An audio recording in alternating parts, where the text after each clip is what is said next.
I still remember the sound of crystal shattering. My mother's voice, shrill and slurred, "You selfish brat." Then black. I woke up in the ER with stitches over my eyebrow and blood crusted in my hair. The nurse said it was a family accident. Family? I laughed quietly, bitterly. My jaw ached when I did. It happened at my brother's engagement party. Their golden boy.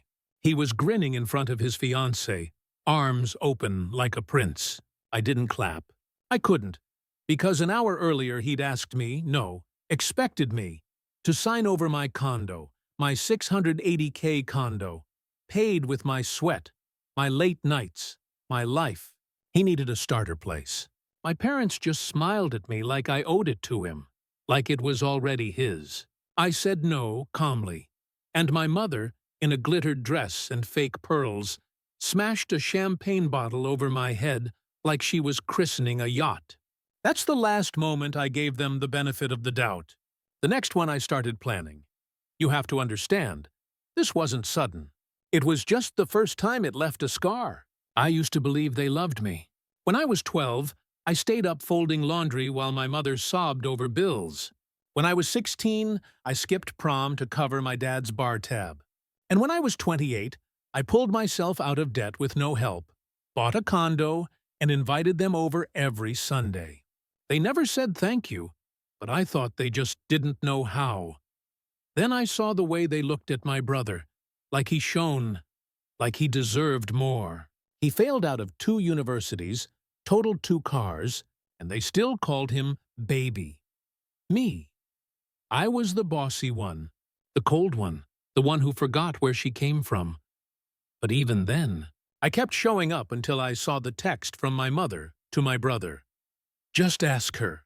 She won't say no. She's too proud to refuse. And if she does, remind her what we did for her. What they did for me? What was that exactly? Birth, so I made a plan. Not loud, not messy, just surgical. First, the deed. I moved it quietly, signed it into an LLC, one they had no access to, no knowledge of. I renamed it, shifted the address to a P.O. box, vanished the paper trail. Next, the money. I froze the shared family accounts, the ones I'd naively let them use just in case. They hadn't noticed I was still co-owner. One click, gone. I left $189, then I hired a forensic accountant. Because here's the thing. People who feel entitled never hide their footprints. My brother using my name for credit cards. My father taking out a small business loan under my social. Sloppy. I pressed charges anonymously at first. Let them sweat through subpoenas and cold calls. Watched from the sidelines as the banks closed in and credit scores collapsed. But the best part? The wedding. They didn't know I'd show up. I wasn't invited. But I walked in, black dress, no smile. The room stilled. My brother's fiancée, bless her cautious intuition, already looked uneasy. I handed her a folder, neatly bound. Inside, his arrest warrant, the fraud evidence, the 3 other women he was texting last week. She didn't cry. She thanked me and walked out in silence. My parents stared like I'd committed murder. My brother lunged. Security held him back in his own tuxedo. And me? I turned to my parents and said, clear and low, "You called me ungrateful, but I'm just done paying to be loved." Then I walked out. No chaos, just the sound of a ruined future behind me. Now they rent a 2-bedroom. My father picks up shifts at a hardware store. My mother glares at anyone who asks about me. My brother pleaded guilty.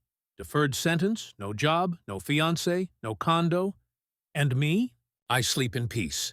No knocks on the door, no guilt in my chest, no champagne bottle above my head.